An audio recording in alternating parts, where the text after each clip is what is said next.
add her to the call. And right on time, joining me at this time is straight from the East Coast. She is a former NWA Women's Champion, and she is the current WXWC4 Women's Champion, successfully defending her title against Sammy Pandora. I've interviewed this lady multiple times, and it gives me great pleasure of her being my first guest at our new home, a TMV Cafe. I am joined with Kacee Carlisle right here, right now. What's going on, Kacee? Hey, not much. How are you doing? I'm doing real good, and thank you so much for being the first guest at our new home, a TMV Cafe. We truly appreciate it. Well, thank you for having me on. It's such an honor to be your first guest, and congratulations on your new home and kind of the next chapter in the Triple Threat Wrestling radio show. Oh yes, and you know, Triple Threat Wrestling Radio would not be the show that it is if it wasn't for well-established and class acts such as yourselves, and just admire, just that admires the business, that wants to, take their careers to a whole nother level. And I know I may say this to you, Kacee, maybe once or twice, maybe in a joking manner, if you will, but I consider you one of the busiest, if not the busiest, female wrestler on the indie circuit. It seems like every time I look at your schedule, you got a show going on. You may one week you be in, one week you'll be in Virginia, the next week you'll be in North Carolina. You're just a busy woman. So, but that just comes with the territory, I suppose. And again, thank you so much for being on. And we're just gonna go ahead and begin, as I pointed out, as I respectfully introduce you. By the way, you are coming off of a title defense victory over Sammy Pandora. And for those that were like myself that was unable to attend that particular event, talk about how the show went for you and how do you feel now that you are still the WXWC4 Women's Champion. I feel fantastic. Anytime I can pick up a victory, it's a sweet thing. But when it's a victory, and a title match, that's even sweeter. The show is tremendous, of course. WXWC4 just never disappoints. They are such a strong company, and which is no surprise to anybody who's ever been to one of their shows or who knows who's involved in their shows. They have nothing but an outstanding talent roster, an outstanding locker room. It's an absolute joy and a pleasure to be part of the company and to be their champion and to be the face of their women's division is, of course, an honor for me and one that I'm very proud of. So the show was fantastic. The crowd was a great crowd. They seemed really into the show all night. And again, I think that has a lot to do with the quality of the guys and the girls in the locker room. But my match with Sammy, my originally scheduled opponent was Naya, and she supposedly had pulled out of the match due to an injury that she had suffered that was keeping her away. And then, I had the match with Sammy and was successful in my title defense. And then I got off of the corner after the match, and the next thing I know, Naya's coming at me and scared the crap out of me and decided to stick her nose in. So, I don't know what's up with that, but she certainly has bit off, I think, a little bit more maybe than she can chew. She's got quite a battle coming for her at some point down the line, and she's definitely on my radar. So, she may have had fun jumping me and getting that one up on me, but it's certainly not going to be the end of it by a long shot. I guess when you are the champion, you are a target. You have a huge target on your back, and everyone is going to want what you have. And clearly, she had a game plan. She had something in store all along, and I guess she made the most of it. But the bottom line is you're still the champion, and like you said, I mean, you two will meet face to face in that ring at some point. If not now, then in the near future, I suppose. Right. I mean, she is the former champion. She is the woman that I won the title from. But, you know, the key word there is former. I got the best of her. I was the better woman that night in Allentown when I won the title from her at the beginning of March. And I continue to be the better woman to this day. And, I'm sure she's bitter. I'm sure she has a chip on her shoulder because she did lose that title. But sadly, that's just how it goes. And as far as I'm concerned, she's just going to have to get used to that fact because I don't plan on losing that title to her or to anybody else for in the future. I plan on holding that thing as long as I possibly can.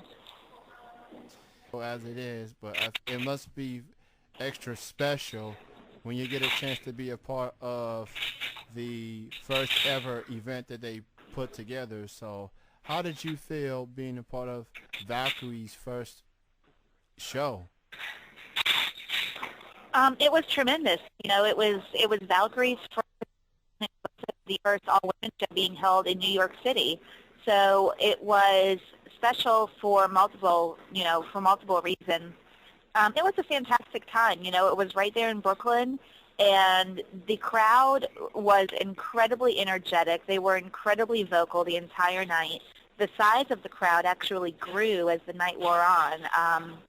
I noticed that there had been even more fans in the building when I came out for my match than there had been when I opened the show with a promo. So, that's a good sign in itself. But Valkyrie, even though they've only run the one show so far, already the girls they have on their roster is just a great group of girls. They're very talented, very diverse grouping of women, and I know that Valkyrie is looking to expand their roster and to continue to bring in some of the best women available on the indie scene to Valkyrie, to Brooklyn, and the other areas that they will eventually branch out to in the future. So I think there's nothing but good things ahead of them. If they keep on running things the way that they did last month up in Brooklyn, then I think they have a very bright future.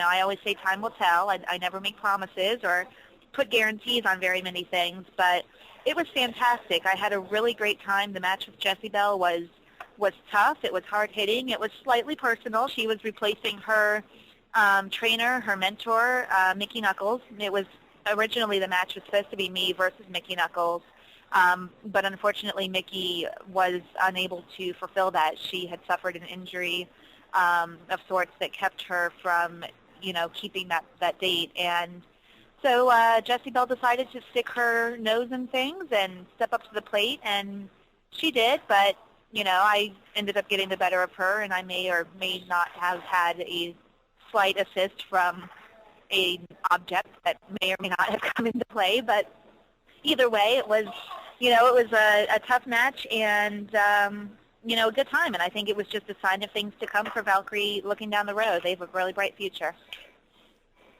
I truly believe that Valkyrie has a bright future in their hands, and it feels like as the years go by, there are more women wrestling companies that are growing. You have the likes of a Shimmer, you have WSU, you have Shine Wrestling, and now you have Valkyrie. Women wrestling shows not only are growing, but they, dare I say, getting a bigger fan base than a regular indie show, and I guess it just shows that they are able to get the top tier talent such as yourself, and considering that this happens to you obviously with WXWC4 and Valkyrie, you're originally supposed to go up against someone and then things don't go according to plan due to injuries or personal reasons. That being said, Kacee, does it kind of change your game plan as far as preparing to go up against someone like last minute additions or whatever the case may be? That does it kind of change your mindset on how to prepare for an opponent? Yeah, I think it absolutely does in some ways. You go into an event with your game plan in mind, with your strategy already set. You might have a few tricks up your sleeve. Me personally, if you're anything like me, then you've scouted your opponent. You've watched some of their past matches just to find little gaps in their strategy and in their offense and find ways that you can capitalize or, kind of take advantage of certain situations. So when you walk into a show and your opponent has been changed unknowingly or at the last minute, then it certainly does throw you off in some ways. But I think part of being at the top of your game and being, somebody who could be considered to be one of the best or a top-tier wrestler, I think that person is always prepared for something like that to happen and has a large enough repertoire and knowledge base that, you're just confident in yourself, you're confident in your skills, and you know that even though it's not the opponent that you've mentally and physically prepared for, you know that you can go in there and you can still step up to that plate and accept the challenge. And you just have to have that confidence that you are the better woman and that you're going to come out on top. And, sometimes that happens and sometimes it doesn't, but that's just how you have to handle those things. It's like anything else in life. When it throws you a curveball, you just have to buckle down and just accept it and do your best to hit a home run. That is definitely a good attitude to go about it. In life, things are not gonna go the way that you have in mind, or whatever plans you may have had are not gonna go the way that you would expect. But it's how you handle it when the curveball approaches, and either you're gonna go for the home run or you're gonna strike out. And I mean, considering that you have had the better end of those matches, you still managed to win, and overall, that's all that matters when it's all said and done, regardless of who your opponent is or who the opponent ain't supposed to be. You prevail. That's just what it all boils down to. Right. It's just a matter of, the other side of the coin is, if it's a last-minute decision, then odds are good that your opponent has not prepared for you either. And so you really just have to, that's where being a vet a lot of times comes into play and really benefits, because you do have that experience of thinking on your feet. You have the experience of being tossed into the unknown, so to speak, and unpredictable situations. And, just like, for instance, when Jessie Bell that night was put into Mickey's place, I was not at all prepared for that matchup going in, but you just adjust and you adapt, and you just have to know that they have the same disadvantage most of the time. They're not aware of the fact that they're going to be wrestling me, and I just have to make sure that my tricks and my strategy and, what I'm bringing to that match is just a little bit better and a little bit more hard-hitting and a little bit more successful than the other girl. Absolutely. And let me say this. You, as far as being a wrestler, you come across as someone that has had a good reputation, not just as a wrestler, but as a person. I feel like in all my years following your career, I've never heard a bad thing say about Kacee Carlisle. Sometimes in wrestling business, people can bump heads and not get along, not get on the same page, and it happens. But in your case, I never heard a peep out of someone having an issue or a beef with you, promoters or wrestlers, and you, to me, come across as someone that has a good reputation, and it's easy for promoters and bookers to keep bringing you into their shows time and time again. And how does that make you feel, knowing that not only you're a good wrestler, but you're a good person, and it makes it easy for promoters and bookers keep bringing you back to their shows? Well, thank you, first of all, for that compliment. I really appreciate it. It's a good feeling. I very much strive to be, and to an extent pride myself on being professional. I think a lot of people sometimes lose sight of the fact that we are in a business, and there is a right and a wrong way to carry yourself, and there is a right and a wrong way to act. And, I'm not in this business to, run other people down or to talk smack on other people or to, walk around with my head stuck up my butt acting like that I'm the best thing since sliced bread. I'm in the business to achieve my goals and to be as successful as I possibly can be. and to live out my childhood dream and, just to, do with my career what I'm able to. I'm just a firm believer in getting, reaching your goals and finding success by hard work and by perseverance, rather than, running somebody else down or something else at my expense. I'm just not built that way. That's just not me. Now, obviously, if we're leading up to a match, I'm not going to have the kindest things to say about my opponent, of course. But that's all part of my strategy. That's part of my match game plan. That's playing with their head, That's playing those mind games leading into a match. But I really do strive to be professional, act professionally, and to give other people that consideration as well. They're in the same business as I am. I expect other people to be professional. I expect it to be a two-way street, and I really try not to work with or associate with people who don't carry themselves that way because, one, I don't approve and agree of it, and two, I'm not going to, I just don't want to be associated with that style. It's just not me, and everyone talks about the politics game in wrestling. I think fans and other, obviously, workers alike always hear about politics and all these games you play. And there's a possibility maybe sometime along the way, maybe I cost myself a booking, or maybe I'm not the first consideration for a booking or something like that.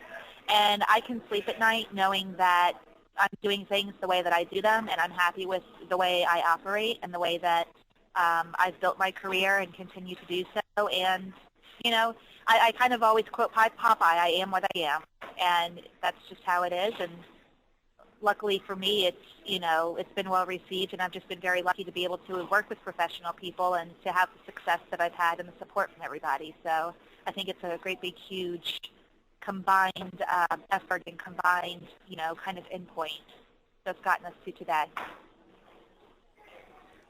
That's definitely very intriguing to hear.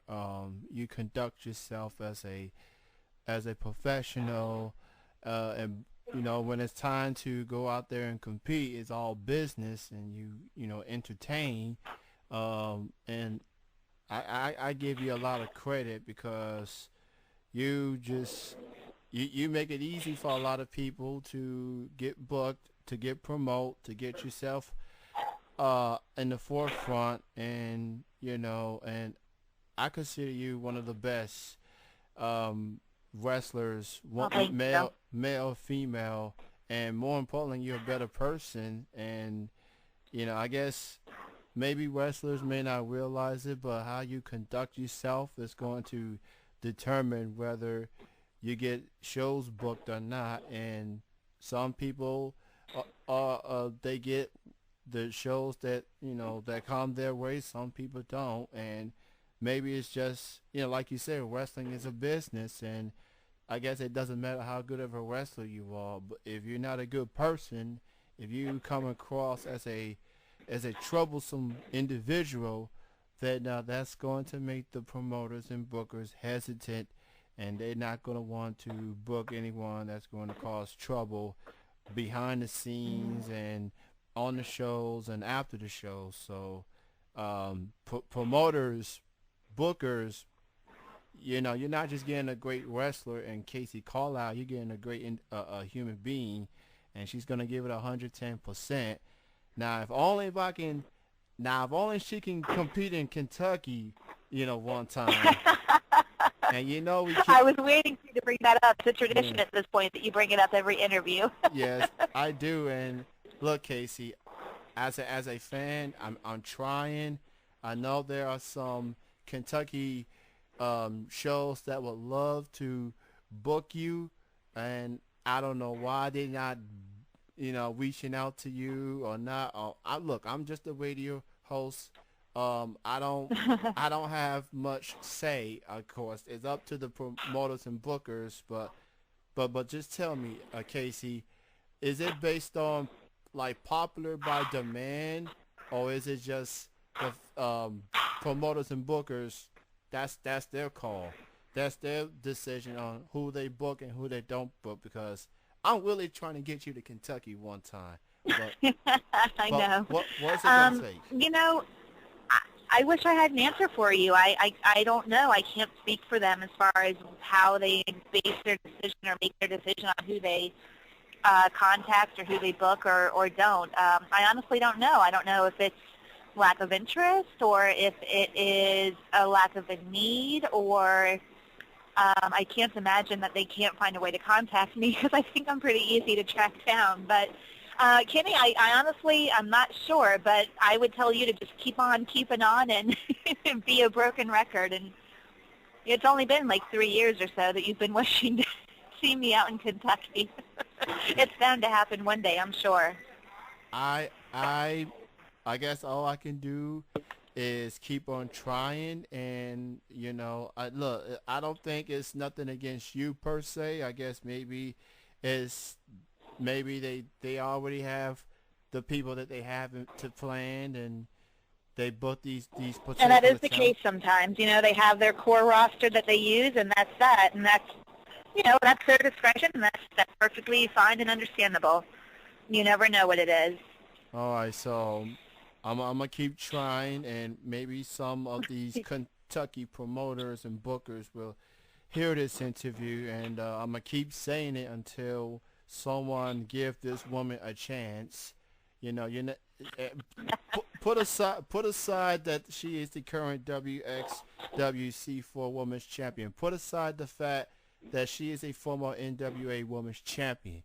She is a great wrestler and a great human being, and she would be a huge addition to any organization, regardless of what country, what it may be, and to companies such as UWF, KZW, or even Ohio Valley Wrestling. They need some women wrestlers. They got three at this time. They need at least someone to make appearances.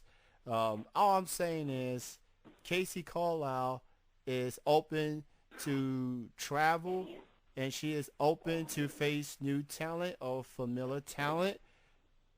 Give this woman an opportunity. That's all I'm saying. And look, even if it's just one time, I want to see Kacee Carlisle wrestle at least once in my life. I mean, watching her on YouTube is good, but it doesn't mean anything if I don't get to see her in person. So, look, all I can say is try. So, and this is the Well, thank you. Thank you for that. Thank you for that little. I don't know what I'm trying to say. That rally. Thank you for the rally. I guess it's a rally, is a plea, is a form of begness. But I mean, all I can do is try. Now, this is the first time I've interviewed you since you lost the NWA Women's title to Barbie Hayden. You held the title for a very long time, and NWA is one of the top tier wrestling organizations here in the United States.